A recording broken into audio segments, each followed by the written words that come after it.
పచ్చాని కొబ్బరికాయ వెచ్చాని నెయ్యిని పోసి కర్పూర ధూపం వేసి ఇష్టంగా ఇరుముడి కడతాం. నువ్వు ఎత్తుకుంటే చాలు ఎన్ని పూనకాలు కంఠమెత్తి పాడుకోగా కన్యస్వామి కదిలిరాగా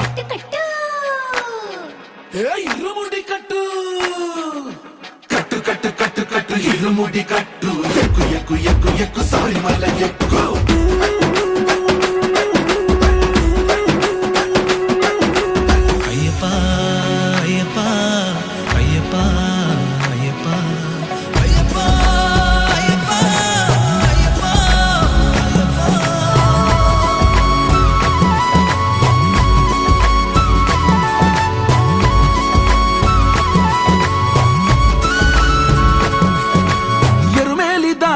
వస్తాం పంబలో నమూనకే వేస్తాం అప్పాచి మేడు